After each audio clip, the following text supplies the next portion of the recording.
once again to the Big Brother 19 Robcast. So hold on, you little maniacs. Here's Zombie, and here we go.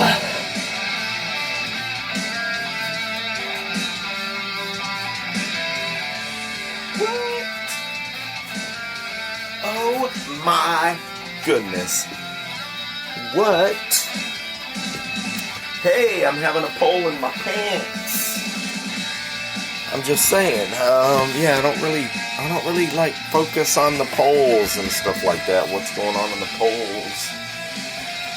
So how are all of my little maniacs here today, ladies and gentlemen, boys and girls? Welcome. I give all of you a round of applause for joining us here today. Oh. And how it's been an interesting okay, enough. It's been an interesting season thus far as the as Big Brother 19 goes. So we shall talk a little bit strategy. We'll talk about let me see, what day is it today?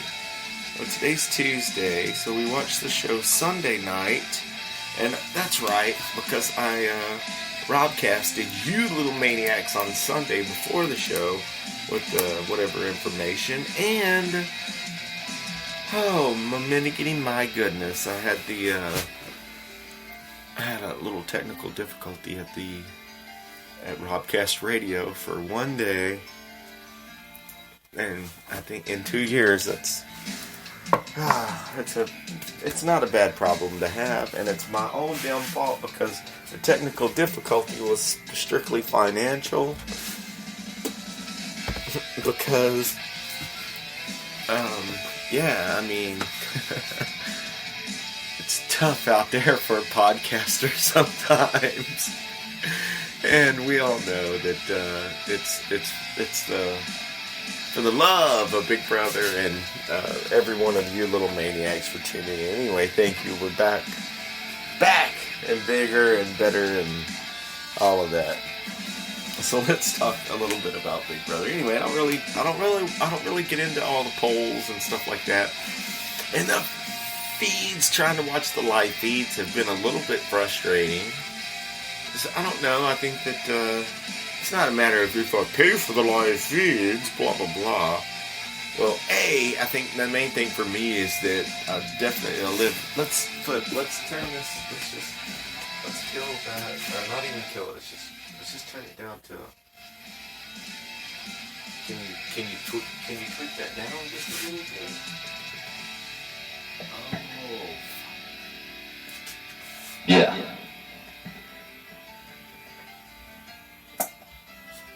Oh, that was probably something buzzing and stuff. Sorry, guys. Sorry, ladies and gentlemen. I think I left one of the wrong switches on, which is not going to help our situation with the audio quality. Woosah. Okay.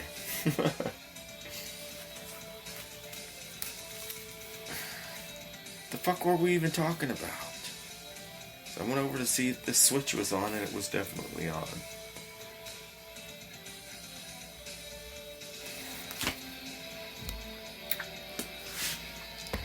Big Brother. It's been an interesting game inside the Big Brother house. We're going to take this opportunity to talk a little bit about strategy and what each one of the players might have to their advantage, and what the Big Brother twists and turns may hold for them. And just after watching Sunday night's episode, and the way, again, the way that they can edit things can make all the difference in the world, because of course they want to throw us. So they want to edit things one way to make it look like something's going to happen one way, and then maybe throw us off by something else happening. Like,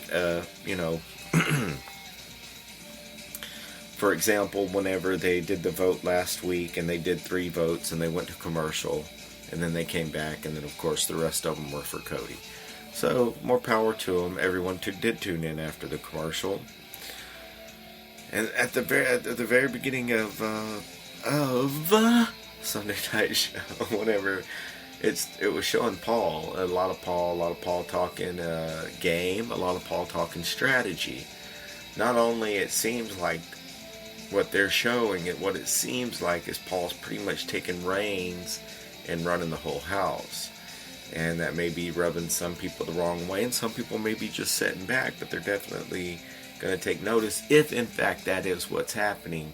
And that's what I was saying, is that about the live feeds. It's frustrating for me, full circle. Yeah.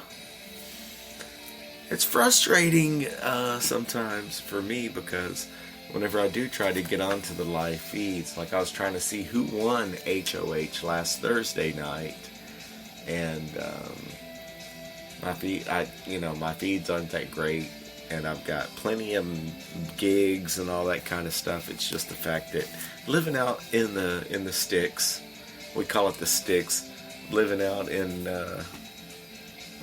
in Texas, there's like, just a quick story just to tell you how laid out Texas is.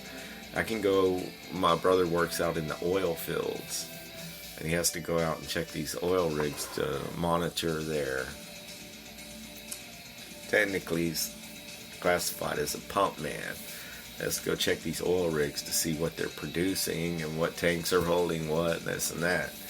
But what you all don't understand is that by the time we get out here onto a dirt road, we're talking, we could drive 5,000 to 9,000 acres of road before we get to the next oil well that he checks or whatever. So it's whenever I say that we live out in the country, that we live out in the middle of nowhere, no, we don't live on a 5,000 or 9,000 acre ranch. Someday. But the reception for Wi-Fi and stuff like that gets a little bit daunting. So just bear with me whenever it comes to that. I will try to keep you updated and post on, I will, spoilers, I will let you know,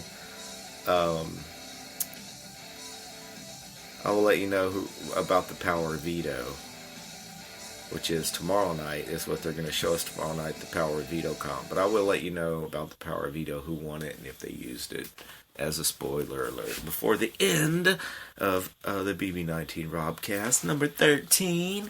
In the last episode, I did call Whistle Nuts, just because I like the way it sounds, and I like Jason.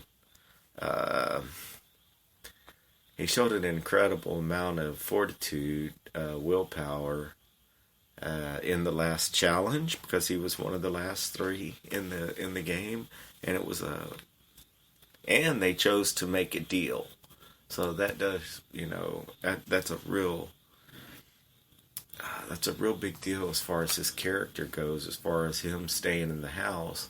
But it's also a big deal as far as people seeing him as a threat. I think that's one of the good things. Hold on. Oh, ow, oh, ow, oh, ow. Let's just turn that off.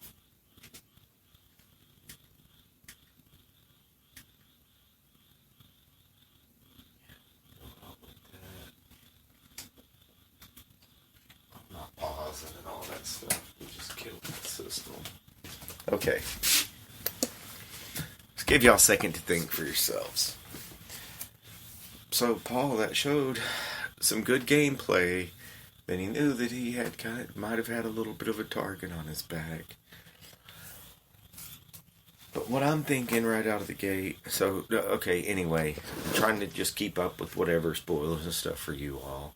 I'll just to let you know that we are constantly trying to improve here at Robcast Radio, and if you would like to be on the show, or if you'd like to correspond with the show, then I would definitely encourage you to send us an email at radiorobcast@gmail.com. That's radiorobcast@gmail.com. radiorobcast@gmail.com. You can follow us on Twitter and Instagram at Robcast Radio. And definitely download the Spreaker podcast app, the best podcasting network on planet Earth, where you can also listen to the Joe Rogan Experience. You can listen to Ari Shaffir Skeptic Tank. Download the Spreaker podcast app, the best podcasting network on planet Earth, and follow Robcast Radio. Follow Robert Cole. Click on my name. That's the way I like it. And follow the show. Download the Spreaker podcast app. Send us an email. Correspond with us. Send us an email. We'll put you on the show. Flip or myself will get back to you. And we can. Your views and your opinions can definitely be expressed here. I'm getting back to Paul may be overplaying his hand a little. That's one of the first notes that I've written down after watching Sunday Night Show. Again, that could be due to editing. But I'm sitting there thinking, Paul, brother, friendship, you have the power of protection.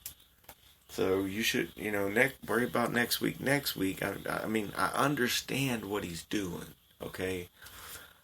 But now, is Alex going to, next week, whenever she doesn't have the power, is she going to say, hey, it was Paul and everyone else, it was, you can pass the buck.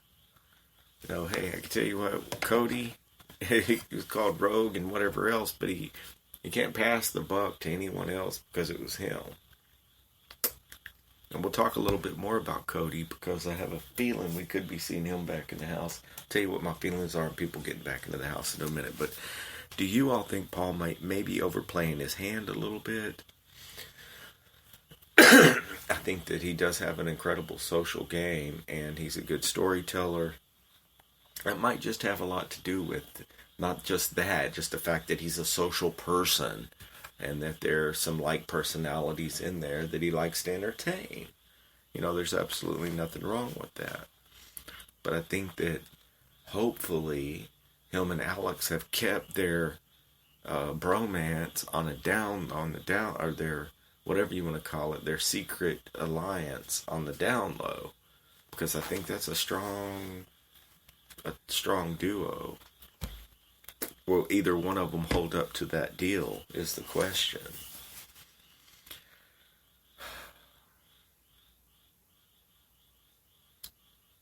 Yeah, Paul's telling about Dominique and Mark, some sort of a conspiracy. Elena wants to protect 6 people, but she falls down and, before she fell, she was like, yeah, we will, we'll support, we'll support. When it was Alex, Elena, and Jason hanging on the wall, getting ready to fall, they made a deal. Well, Jason basically makes the deal, look, you're safe next week if I'm HOH, if I'm safe this week, blah, blah, blah. Elena says, you keep the people safe that I want safe, and I'll drop. Then they both drop. Well, then Elena wants to protect 72 fucking people. And they show us a little bit about Kevin and Ramses. How Kevin is kind of father figure to Ramses. Getting on to him about slamming the washer and dryer door. I think that's just little pet peeves sometimes come out, especially right now when they've been into the house. I think going on, they started out on, the show started on the 28th. They went in there about the 20th. So, yeah, they've been in there a good 3 weeks. So Christmas is back. Oh, yeah, and I didn't realize, you know what I noticed whenever they were hanging on the wall, that Raven, I said, well, I have a scar for my appendix. And I said, that looks like something Raven has something on her stomach there, whatever. But didn't realize she have a stomach pacemaker. So, rock and roll. Every single day is a blessing. I feel blessed every single day that I wake up. And it's a blessing to have other people that have that attitude about life in general. Christmas is back, 10 broken bones. He's talking about surgery. He's talking about not gaining full mobility